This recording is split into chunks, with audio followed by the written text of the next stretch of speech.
Et bonjour à tous, c'est John Jodan, bienvenue dans cette nouvelle vidéo les amis, on va parler des leaks du prochain chapitre de Dragon Ball Super, le chapitre 70. Alors je rappelle qu'on s'était laissé dans le chapitre 69 sur un Granola qui invoque un nouveau Shenron, enfin un Shenron qui est invocable sur sa planète avec deux Dragon Ball qui ont été créés par un Namek qui habite avec Granola. Et donc on a Granola qui demande d'être le plus puissant de l'univers et on s'était laissé là-dessus.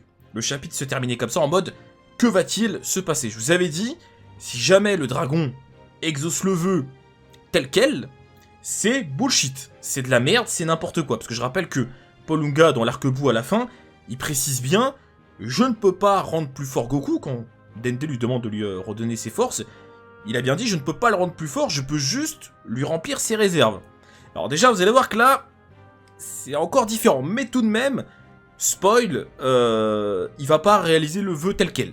Voilà, et heureusement, parce que sinon c'était n'importe quoi, même si, a priori, on sait pas quel dragon est le plus puissant, à un moment donné, entre, comme j'avais dit, entre je ne peux pas le rendre plus fort et je peux faire de toi le plus grand guerrier de l'univers, c'est n'importe quoi. Enfin, si jamais ça avait été exaucé tel quel, c'était vraiment un énorme problème. Mais ce n'est pas le cas. Alors pour autant, attendez, parce que on va en parler avec ce qui arrive. Donc en gros, dans ces premières pages, le Shenron demande à Granola de préciser son vœu.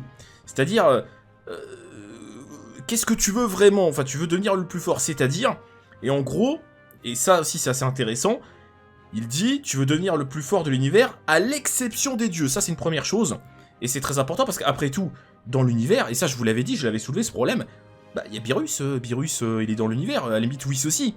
Donc du coup, si c'est pris en compte, c'est n'importe quoi. Enfin, je veux dire, ça peut vraiment donner des choses absurdes. Après, on dit ça, mais après tout, dans l'univers 7, il y a Goku. Goku maîtrise l'Ultra Instinct.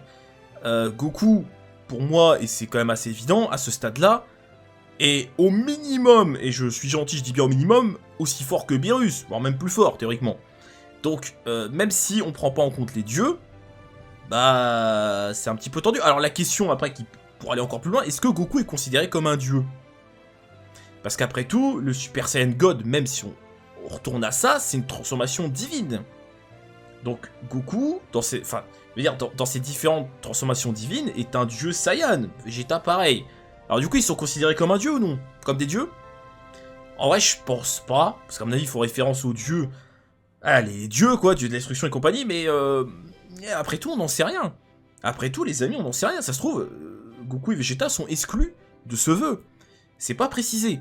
On verra bien. En vrai, je pense pas, mais et encore que peut-être que si, parce que sinon, c'est quand même assez cheaté.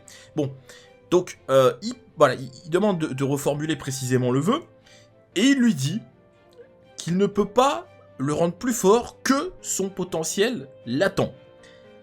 Donc, il peut le rendre plus fort, mais dans les limites du potentiel latent, donc déjà existant quelque part, de Granola. Donc ça, c'est bien, parce que comme je le disais tout à l'heure, ça revient à ce que je disais, heureusement, il l'a pas rendu juste plus fort en mode bullshit, vas-y, let's go. Mais en vrai, on pourrait déjà en discuter, parce que, encore une fois, pour revenir à la scène avec Polunga, il dit bien, je ne peux pas le rendre plus fort. Or, là, le Shenron, il va rendre plus fort Granola, même si c'est dans la limite de son potentiel latent, il va le rendre plus fort. On va dire que ça va, c'est plutôt bien fait, on parle des dieux, le potentiel latent, c'est-à-dire que en gros, Granola va devenir très fort, mais a priori, il pouvait... Enfin, c'est un potentiel qu'il avait de base. Et ça, je vous l'avais dit. Je vous l'avais dit, peut-être que la solution, c'est ça. C'est d'accorder à Granola une puissance qui était latente. Ça, je vous l'avais dit dans la précédente vidéo. Donc, pourquoi pas. Maintenant, il y a une question encore qui se soulève par rapport à ça. C'est comment ça se fait, visiblement, que Granola est un potentiel latent pouvant être, a priori... associé à la plus grande force de l'univers. Parce que, ce qu'on nous dit après, c'est que le vœu est validé, mais il y a une condition, et on connaît pas cette condition. Il y a une condition, mais on sait pas c'est quoi. Mais il va effectivement, a priori, il lui dit, voilà, tu vas devenir le plus grand guerrier de l'univers. Mais on connaît pas la condition, il y a une condition supplémentaire. Donc, je suis plutôt satisfait. Je suis plutôt satisfait de comment c'est amené. Pour récapituler, hein, très simplement, mais on parle des dieux, on parle de potentiel latent, donc c'est pas juste bullshit comme ça, et il y a une condition qu'on ne connaît pas. Et donc c'est pour ça que c'est très intéressant et que ça laisse le suspense. Quelle est cette condition? Est-ce que il va devoir payer de sa vie? C'est possible, hein, après tout. Hein. Est-ce que... non, je sais pas, quelle pourrait être cette condition pour que le Shenron puisse faire ce vœu? Peut-être qu'il va y avoir un délai? Je sais pas.